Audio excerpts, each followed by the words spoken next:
It's not liberalism, it is, I think, capitalism as it evolves and changes societies that's led to this kind of social bifurcation. But liberalism is not the source of this problem, and it's also potentially a solution. I'm Bethany McLean. Did you ever have a moment of doubt about capitalism and whether greed's a good idea? And I'm Luigi Zingales. We have socialism for the very rich, rugged individualism for the poor. And this is Capital Isn't, a podcast about what is working in capitalism. First of all, tell me, is there some society you know that doesn't run on greed? And most importantly, what isn't? We ought to do better by the people that get left behind. I don't think we should kill the capital system in the process. So for this episode, we wanted to talk to Francis Fukuyama, who has a new book out called Liberalism and its Discontents, obviously a play on Freud, Civilization and its Discontents. And we wanted to talk to Fukuyama because he's mounting a defense of liberalism, which is much under fire today for reasons that have some merit, but are perhaps not entirely thought through as well as they should be, or at least that's his argument. One of the goals of this year programming was to explore different ideas of where the world is going and where capitalism is going.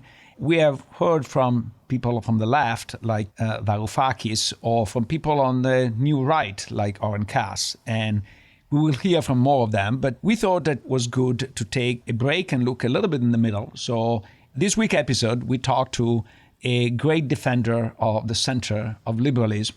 And in the next episode, we are going to talk with Glenn Hubbard, who maybe is the most neoliberal we can think of today.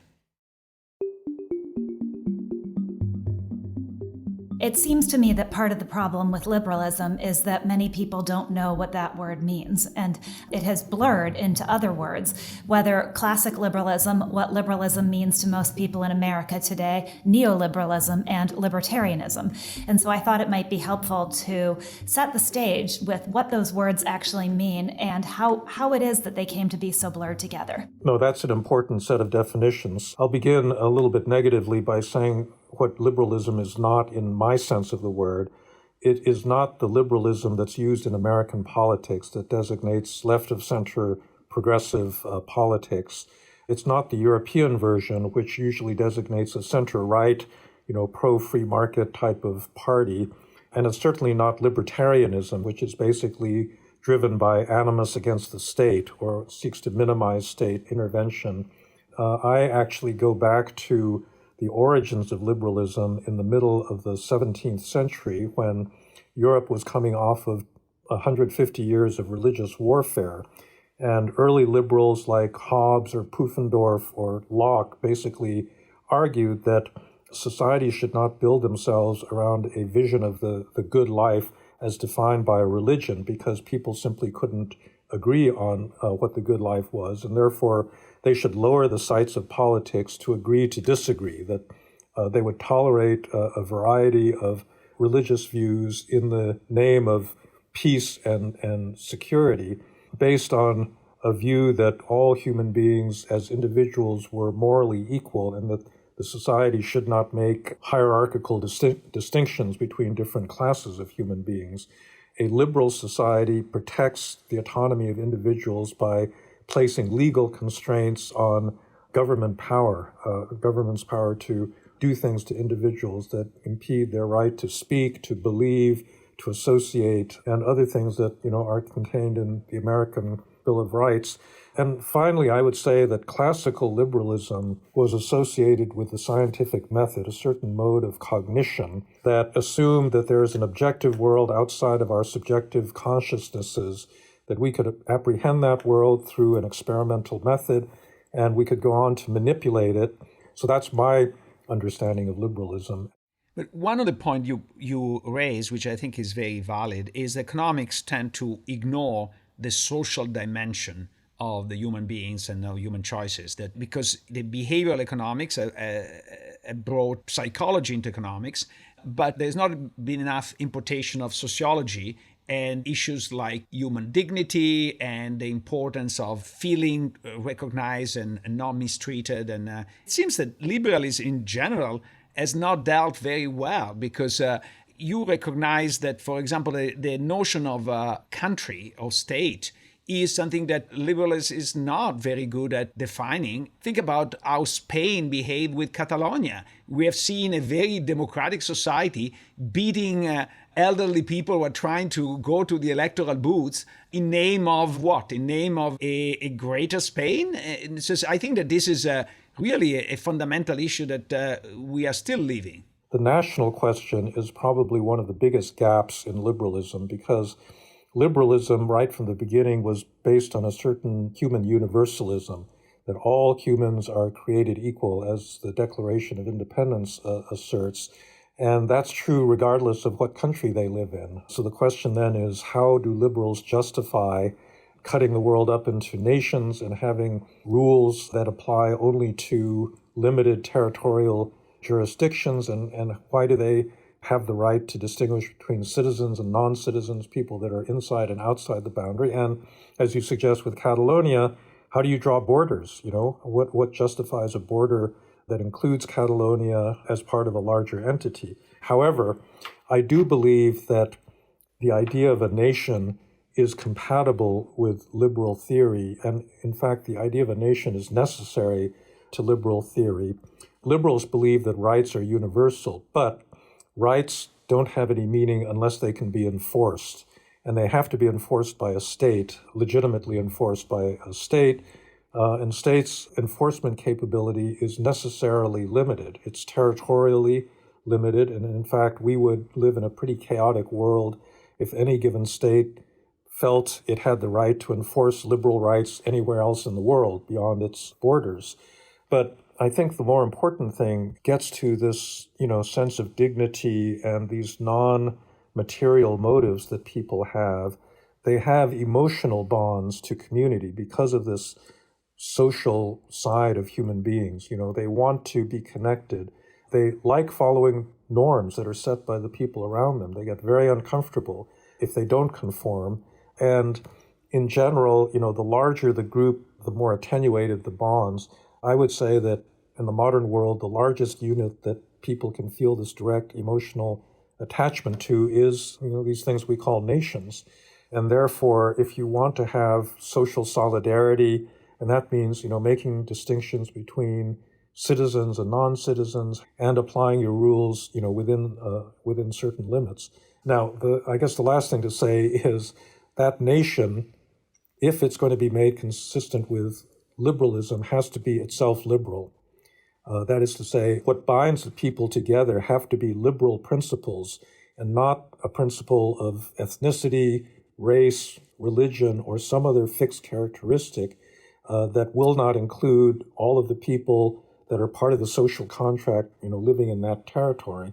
And that is unfortunately what nationalists have done for centuries, that, they say that we are Germans or we're Russians and we have, rights over other peoples, and we're not going to include people like Viktor Orban, has said that Hungarian national identity is based on Hungarian ethnicity, and that means if you're not a ethnic Hungarian, you're not part of the nation.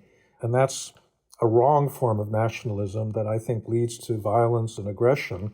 But the good form of nation is one that actually builds on liberal principles to say, we're a free society that respects the rights of our citizens, and that's really the principle that binds us together.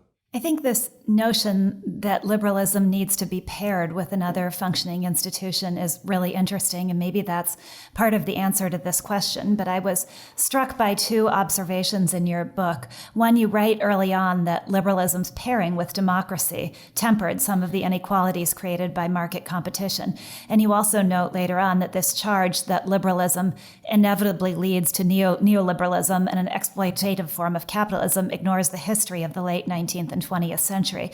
And both of those observations beg the question, what changed? Was there something in the functioning of the institution that liberalism was paired with that caused a change that meant that liberalism was no longer tempered?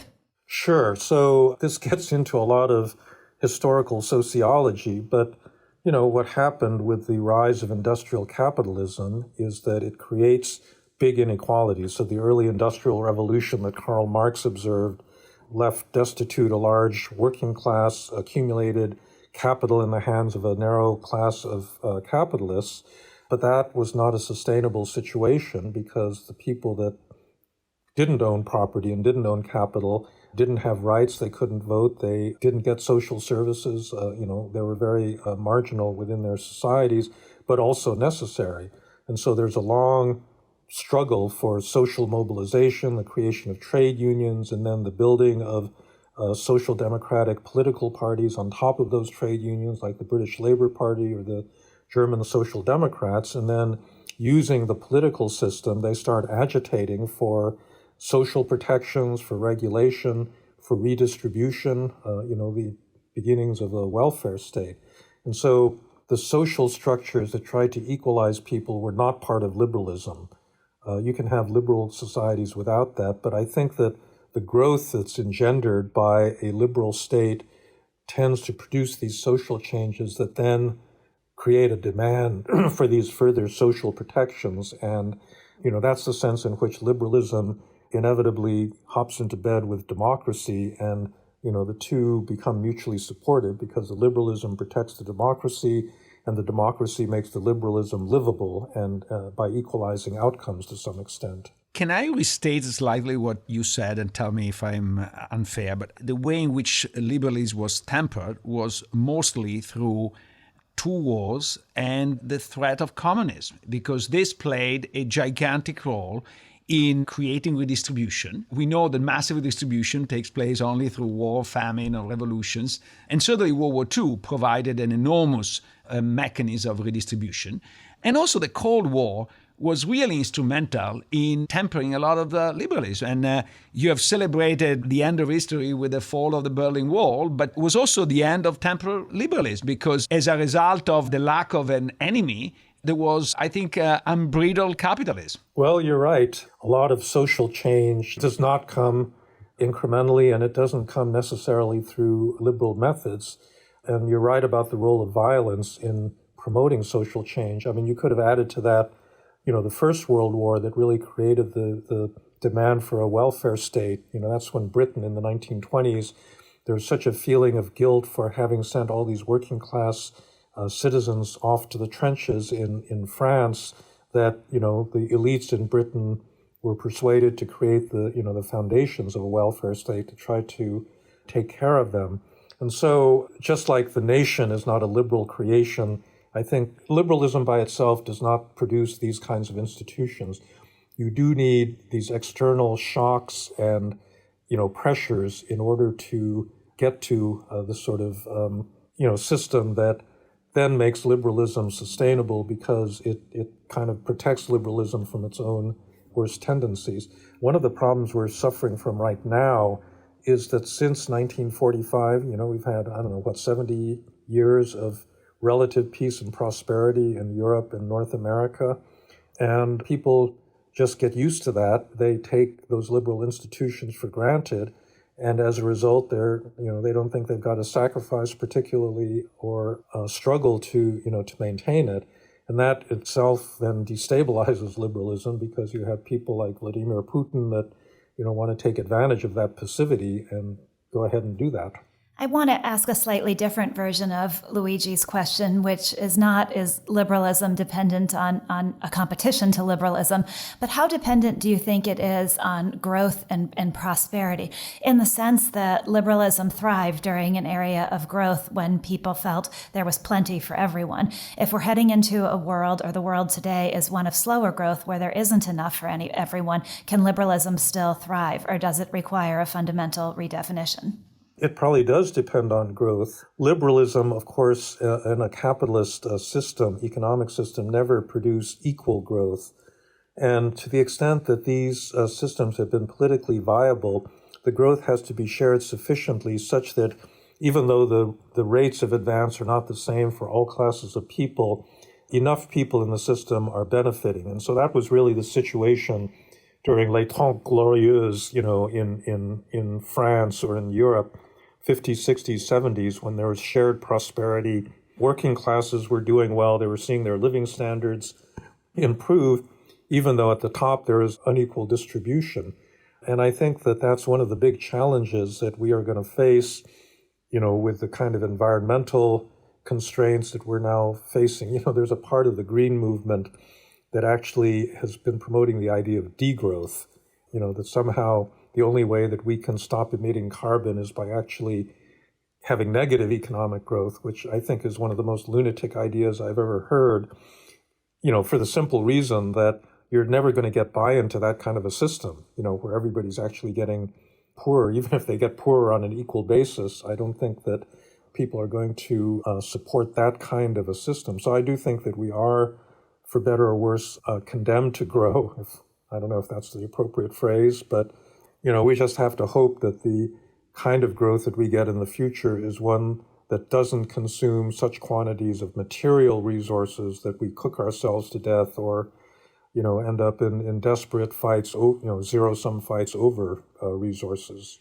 I don't think it's just a problem of growth, because if you look at aggregate growth in the United States, other countries are different. In the United States was fine over the last 20 or 30 years. I think it was more the distribution of the benefits of that growth that has been very unequal.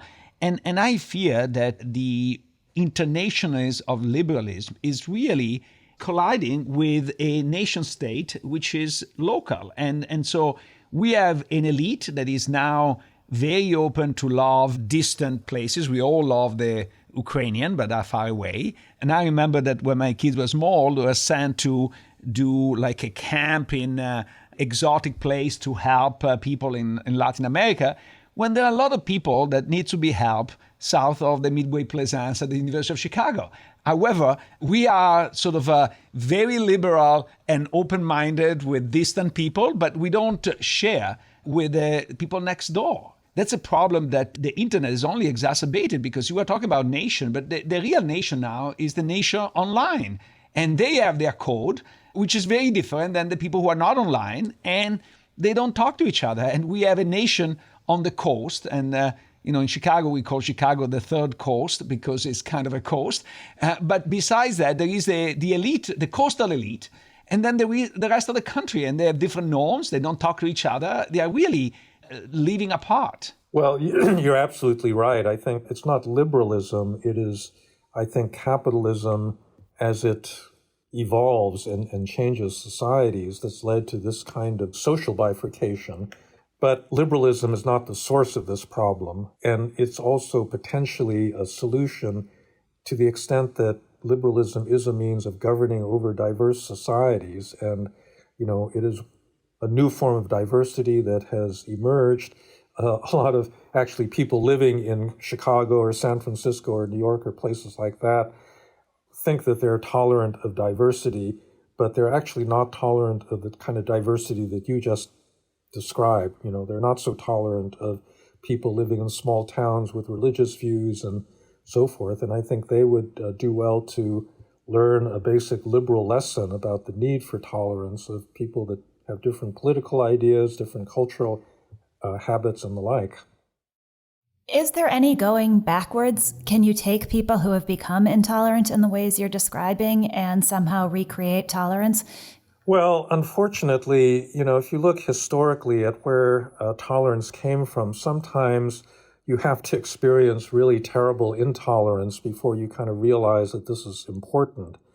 Again, this history of liberalism, it first appears because of the intolerance, religious intolerance during the wars of religion. Then it gets another burst of life at the end of the Second World War when you have national intolerance.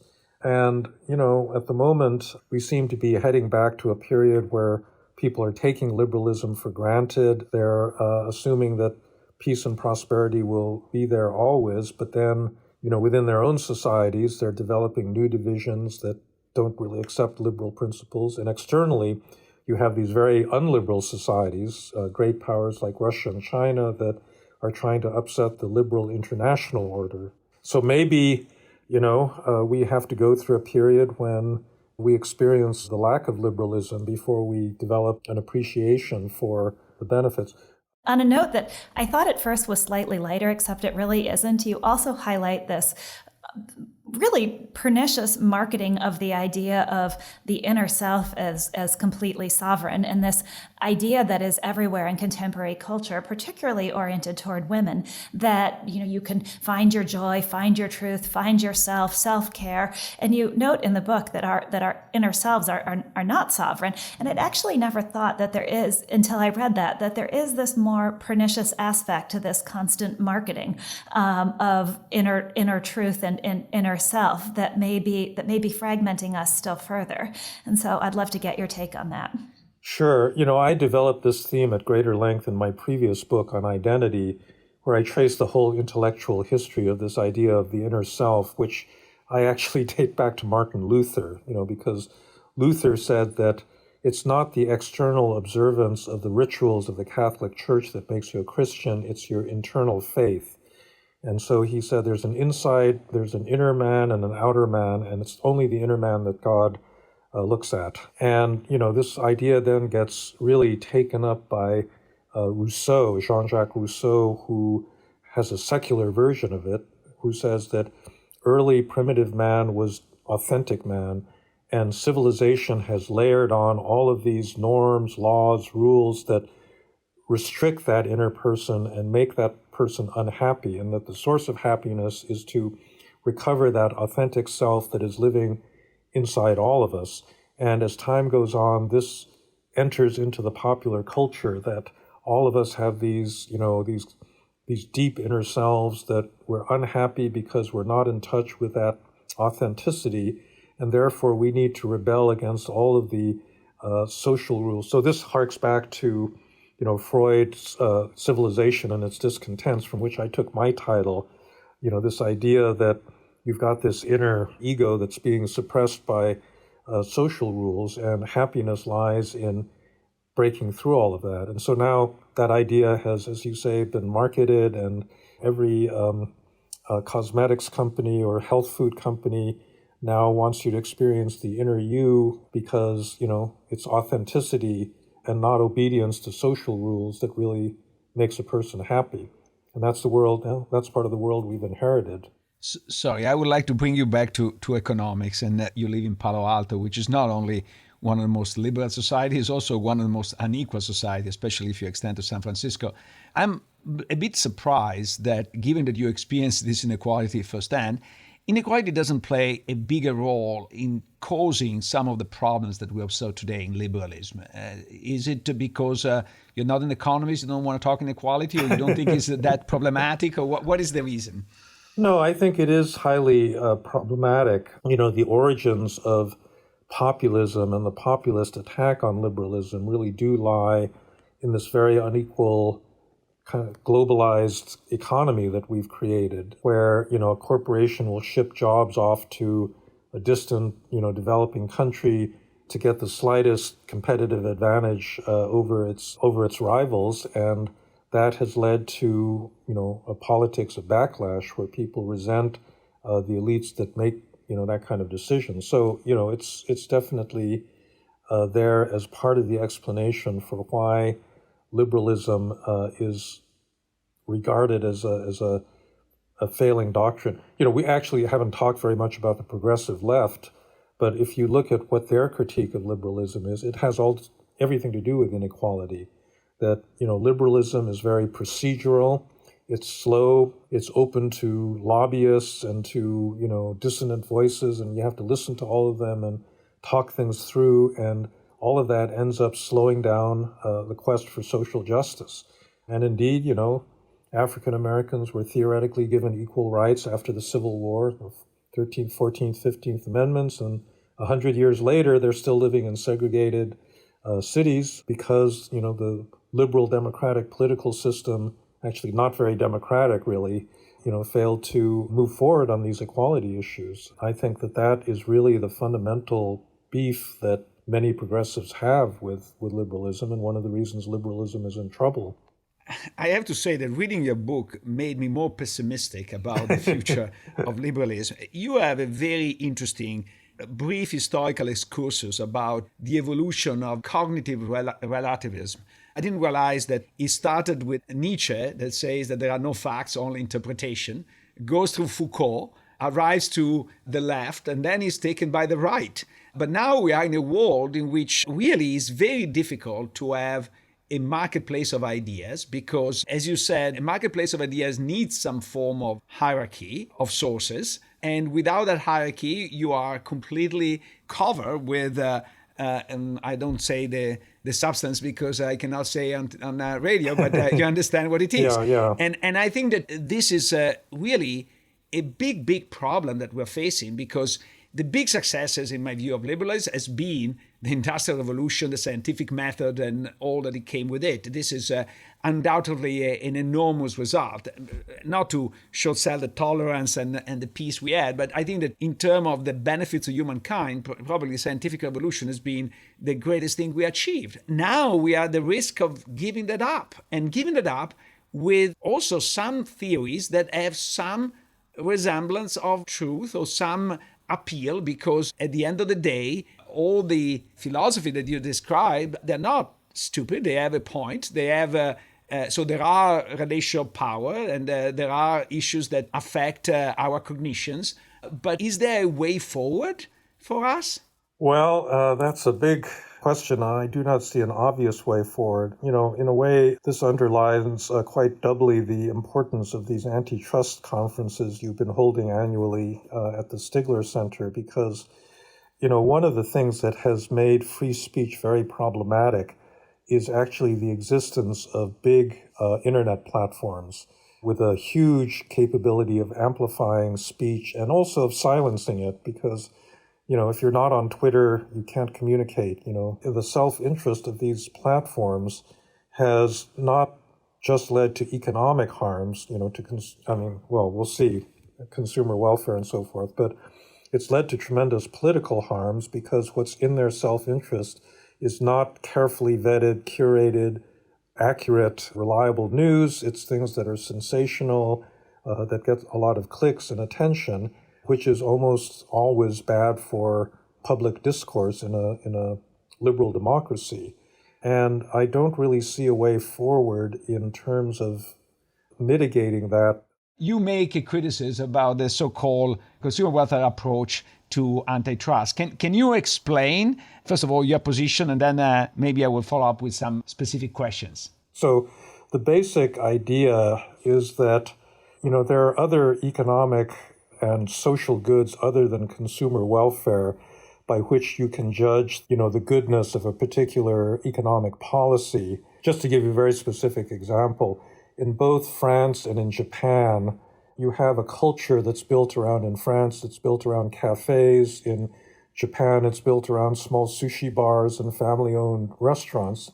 Both of those countries actually take measures to protect those producers, because it's part of, you know, they're seen as part of a cultural tradition. And so even though you can get a cheaper cup of coffee, you know, at an American chain cafe, the French are willing to pay a higher price for their coffee to maintain that ambience. And, you know, something similar can be said about Japan. And it does seem to me that simply making consumer welfare the standard misses something about the quality of life that, you know, that people seek.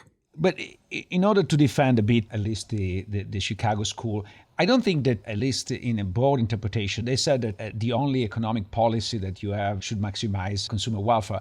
They were saying that to administer antitrust in an effective way, because you want to delegate judges to make decisions.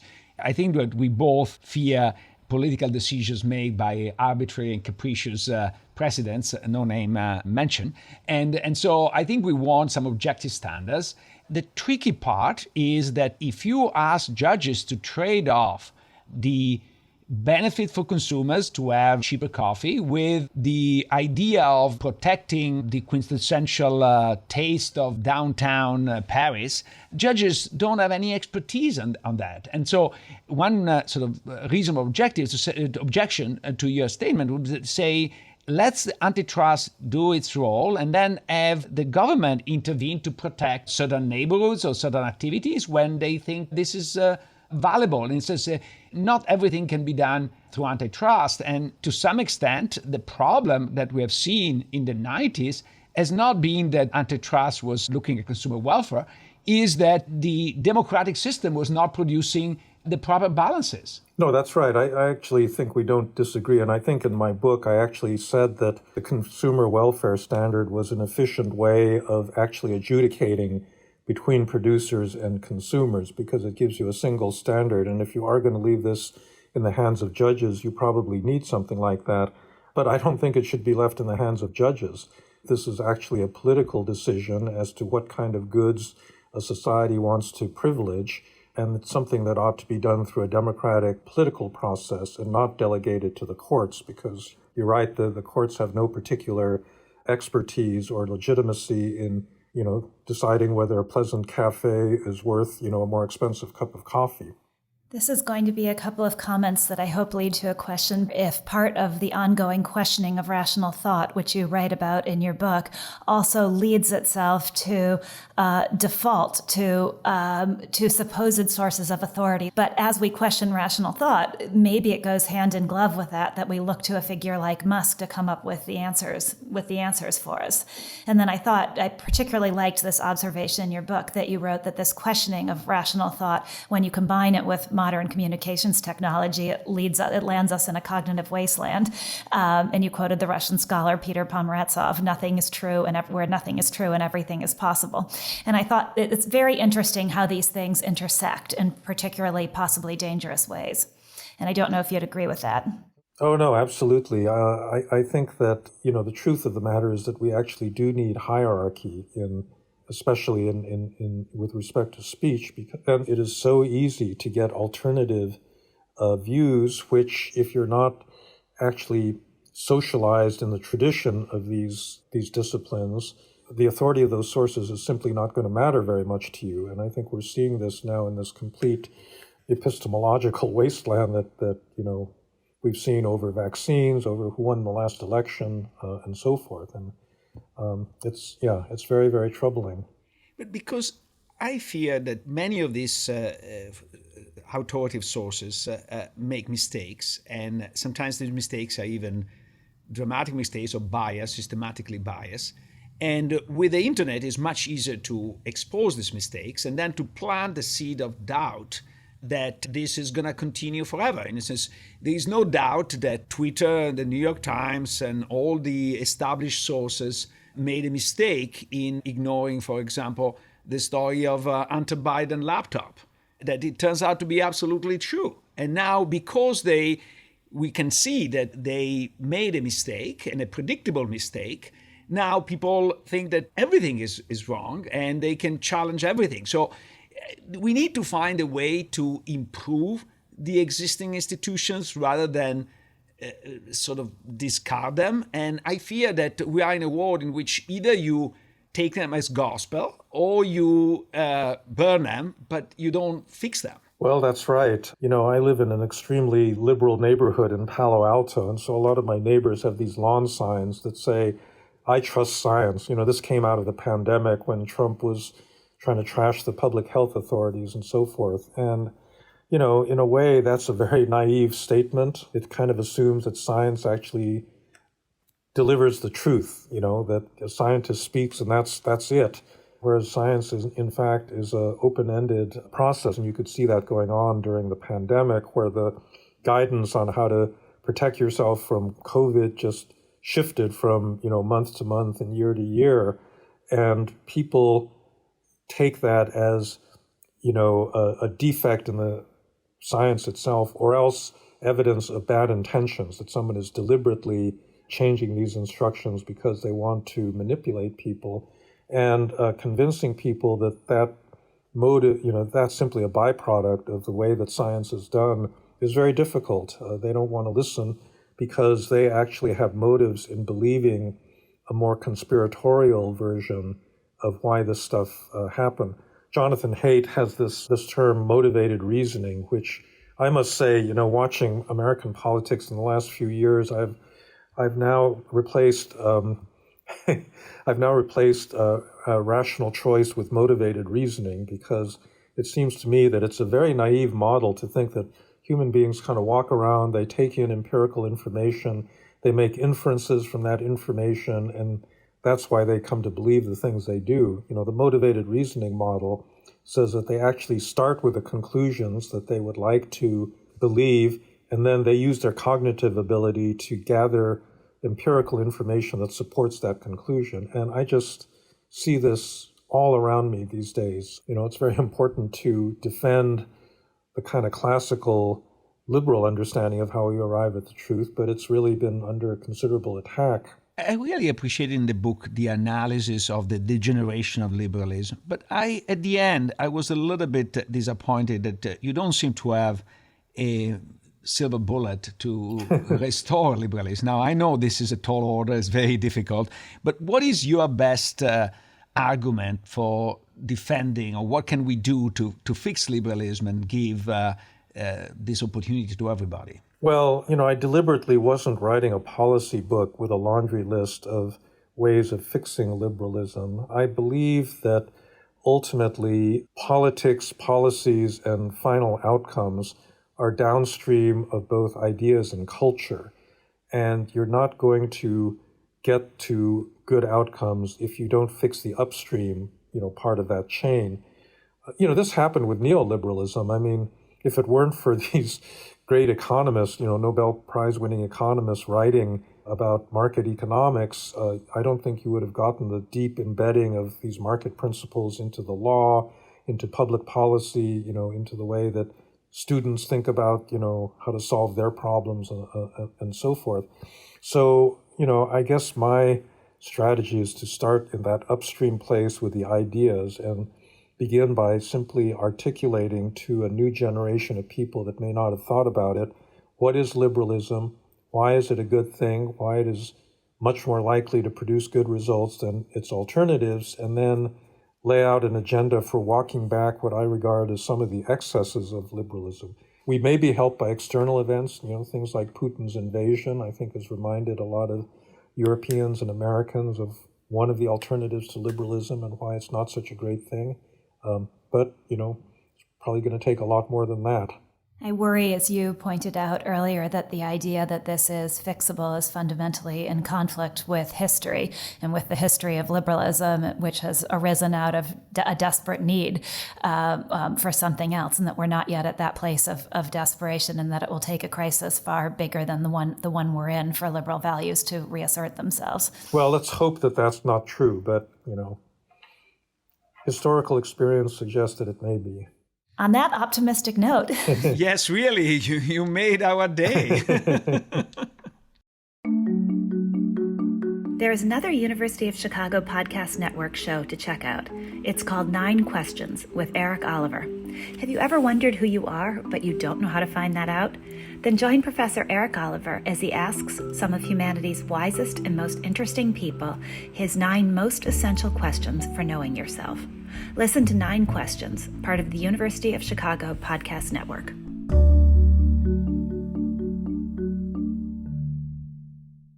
I have to say that, and I said it also in the interview, that I feel much more pessimistic after I read this book and after I talked to Frank than before.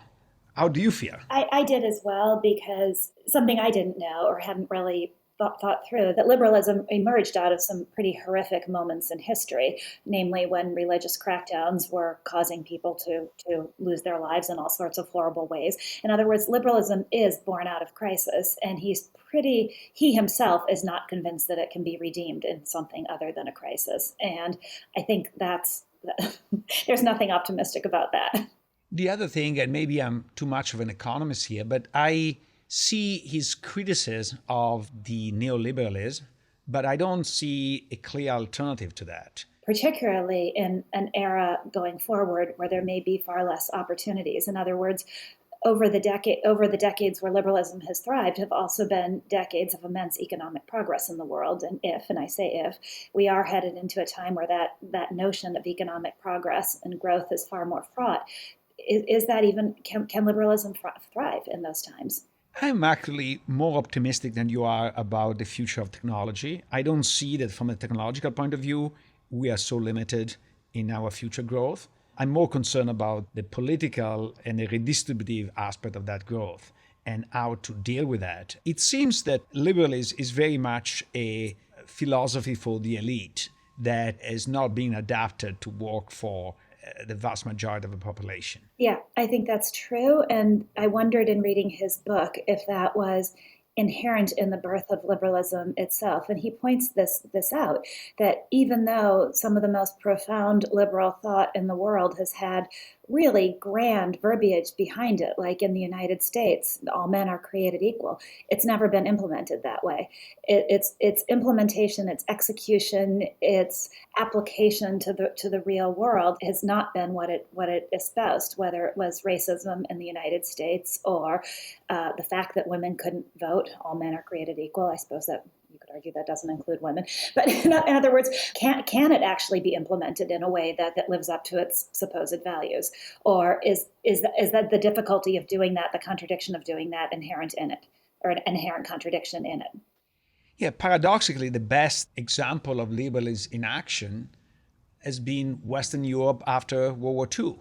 However, the dirty secret is that those were all very ethnically homogeneous nations, where even if you did not stress the ethnic identity, but you had a very strong natural bond based on a combination of ethnicity, language, culture, even food and everything. And that is a very powerful tie that binds nations together. And I think that the struggle is how to recreate this in a world that is ethnically diverse, culturally diverse, and religiously diverse. With the diversity and intolerance, there is only one direction, which is civil war. And unfortunately, it seems we're going that direction. But the birth of liberalism after the religion wars should be a warning. If we can adopt a liberal view of the world before we go into civil war, that would be great.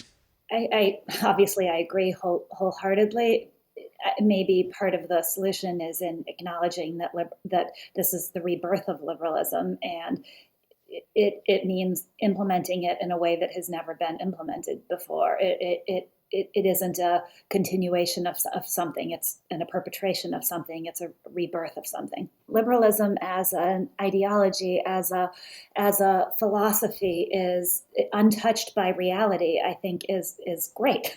Liberalism, as implemented, has always been done so in a way that is pretty hypocritical. And so it's the implementation of the ideas that needs to be rethought rather than the ideas themselves. I do worry about that a little bit, though, because when you look at human history, we do seem to have this very deep need to feel superior to other groups. It goes to the founding of religion. I'm better than you because my God is better than yours. And you can trace that all the way through to today. I'm better than you, and I show it by having a flag in my yard about who I'm voting for. I'm better than you because I wear a mask and you don't. And we have all these ways of defining our superiority versus other people. And if the founding idea of liberalism is that we're all equal, I just wonder if that goes too strongly against the grain of human nature to ever be implemented in a consistent way, which isn't to say we couldn't strive for that. I agree and disagree. I think that it seems to me that there is a logical flaw in liberalism that it's hard to fix, which is precisely the fact that it tries to pretend we are universal in a way that we're not. It's assuming that people have this universal nature. In practice, we don't, and that's where the hypocritical, the contradictions, etc., arise. So we need a theory that is a little bit more factual in human nature. In a sense, I think that one of the things that emerges from Fukuyama's book is all these theories are based on either assumption or observation about the nature of humans. Some of these assumptions were too optimistic and maybe, as you said, aspirational, but we're not there yet. And on the positive side, liberalism is an evolution because society starts from kinship and develop more abstract principles. But that's a process took millennia. It's not something that you do overnight. And we're still struggling. So we are able to elevate above the kinship to maybe a nation of people that look like us. I think we are not there to be universal with everybody of every culture, every religion, and every race. And I wonder if human beings are capable of that. I was just visiting my parents, and so I was talking to my dad a lot about this. It's one of his favorite themes, which is this idea that you can trace back to Rousseau, and that which Fukuyama mentions in his book, and maybe earlier than that there is this native self, this individual, this human that is perfectly good. And if you could strip the individual out of all the horrors of the world, a human at its core would be this perfectly good creature. And I think that carries through to Thomas Jefferson and his belief in the agrarian farmer, the perfect soul, untouched by the corruption of urbanity. And the question is, is that ever true? Don't we all have some capacity for bad in us? And I'm thinking about this more because there's an interesting essay by someone who, mentioning his name is going to get me in trouble in certain segments, but there is an interesting Wall Street Journal weekend interview with David Mamet, who is not people's favorite person. But he mentioned that this notion of believing that you are really good is part of our culture of victimhood today, because if you are really good and your group is really good, well, then all evil in the world must be emanating from somebody else and must be being perpetrated on you. And so I've been thinking a lot about this notion that if you can just get to the core of yourself, the core of humanity, stripped away from all the ugliness of the world, it's this perfect shining thing. And I'm not really sure that that's true. And so it seems to me that a modern interpretation of liberalism also involves recognizing that we all have some ugly aspects to ourselves. The level of tolerance that liberalism expects from human beings can be achieved when you have a feel of superiority as a class. So the international class, which is liberal, feels very non-racist, very encompassing of all differences of culture, etc., because they have a class bond that makes them feel together. But you can't bring that same level when you go down in the social strata, because there is not a sense of superiority that gives you the confidence of accepting people who are very different. Yes, I couldn't agree with that more. I guess to put it a little differently, maybe a little more bluntly, is that when life is going really well for you and you have plenty to eat and everything is great, it's really easy to feel accepting of other people's differences. When life is not going so well for you and some of those people with differences may be taking things from you, whether in a real or imagined way, it's a lot harder to feel tolerant. And that's a case where you cling to your religion and guns? Yeah, I guess it is, but I think I would say that not in a critical way. Well, in a critical way, but also in a way that accepts that we're all one step away from clinging to our religion and our guns, whatever those may be, right? And if you really think you're above that, that may be a reflection of your strata in life rather than a real reflection of your moral superiority. Please join the Stigler Center for the next webinar in our series on China's political economy. In this one, we'll explore whether there is a new era in the country's development. Learn more and register at chicagobooth.edu/Stigler China series.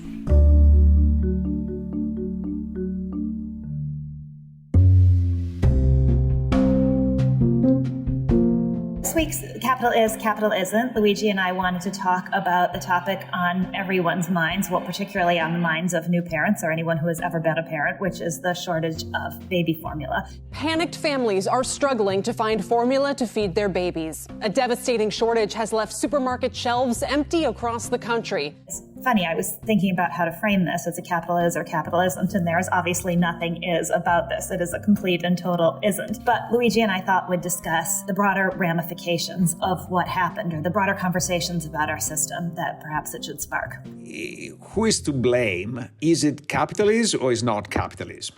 I realized that between half and 2/3 of the formulas are actually purchased through a special supplemental nutrition program for women called WIC.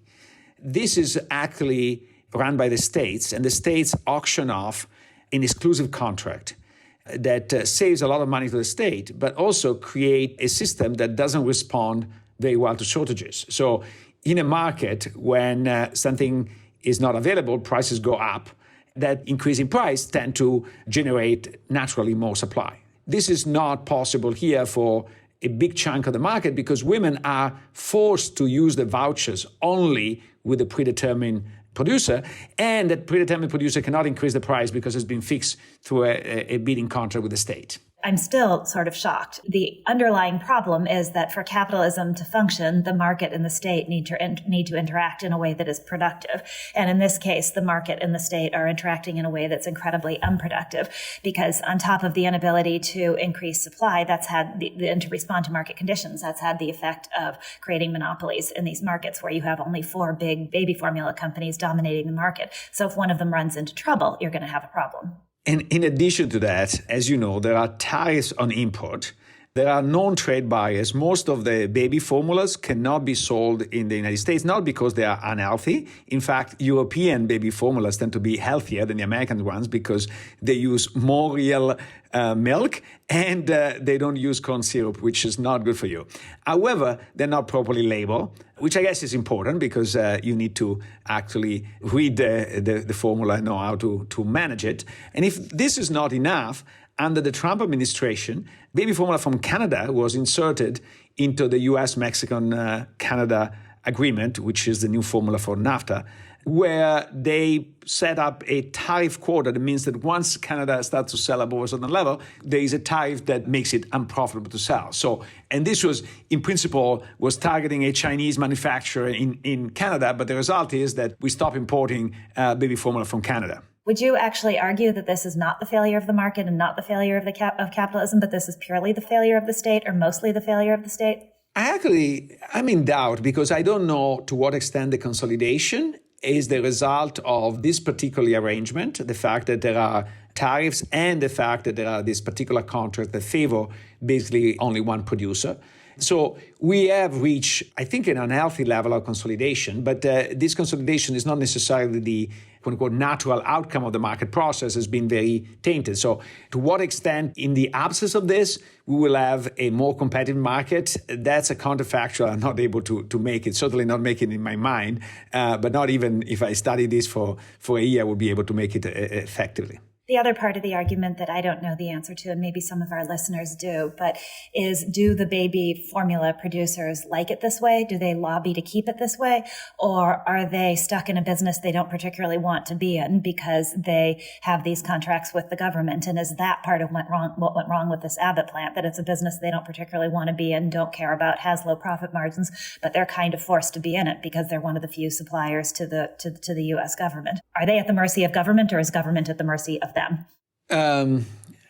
Generally, is always some codependency. It's very hard to blame only one of the two. And what I do know is apparently the producer did lobby the U.S. government to stop a declaration of the WHO that breastfeeding was best. Because they wanted to increase the demand for their product. And so the Trump administration even threatened to withdraw military assistance to Ecuador if Ecuador did not vote against this proposition at the WHO meeting. So that's pretty scary. It is and it isn't. I'm going to do a contrarian approach to your contrarian approach. My sister is a neonatologist, so she takes care of preemies in the hospital and is trained as a pediatrician. And there is a great deal of pressure on women to breastfeed, to the point where women sometimes are reluctant to give their babies formula even when they can't produce enough breast milk because they're told it's absolutely terrible to do anything other than breastfeed. And the reality is babies need food first and foremost. So I don't think the message about breast milk being better isn't getting out there. If anything, it's almost getting out there too much. But that is a bit of a tangent, and I have a whole diatribe on this, but I'll keep that to myself. But you can email me, listeners, if you're curious. Anyway, the other part of the supply chain issue that I found fascinating was that dairy consumption has gone up so dramatically in the pandemic that there's a shortage of milk, and that's one of the problems with producing enough baby formula. And I had no idea. I don't know. The pandemic caused me to do a lot of things, but it did not increase my dairy intake. What about you, Luigi? I don't drink a lot of milk. I eat a lot of cheese, but I don't drink a lot of milk. But one thing that occurred to me reading about this is that we should actually have concentration contingent regulation in the following sense. If I am the FDA and I'm overseeing Abbott, who is a producer of formula, actually the largest producer of baby formula. And I am concerned about the safety. I should use a double hard standard because they're so important in the market that if something wrong happens, like happened this time, the market is severely disrupted. Versus if I'm a small producer, even if I were to screw up and my plant would be closed for a year, that would not be a big issue because I don't represent a big market share. So I've never seen that implemented, except maybe in the banking industry, where they say that you're a systemically relevant institution, then the standards are different. This is a nice way to discourage concentration without being too interventionist and say, look, if you have too big a market share, we're going to apply stricter rules for you because you're becoming systemically relevant. I guess the only challenge to that point of view comes back to my question about who has the power in this market. Do the companies actually want to be in this market? But they're paid, the companies in this business are paid a pretty low margin. And so if you're going to have intensive regulation on top of a really low margin business that companies don't want to be in, then you may end up with the inadvertent impact of having nobody to make your baby formula. First of all, let's eliminate tariffs and see whether we can import European baby formula at the lower prices. That would be my first step. And second, I think that this is a case in which some regulation is needed because in this case, for example, 2 babies die apparently for eating the formula. So you want to make sure that safety is a priority. So you want to have some form of regulation. If they cannot produce a safe product at a competitive price, they shouldn't be in the business. So let's import from Europe. And the other capitalism aspect of it, of course, which is also TBD. But if the whistleblower's lawsuit from inside the Abbott plant complaining of terrible conditions there, if there's any truth to that, and if Abbott is liable in any way for what happened, and it isn't just a tragic accident, then that obviously is a huge capitalism as well. But that's another part of the story that I think is still TBD. I agree.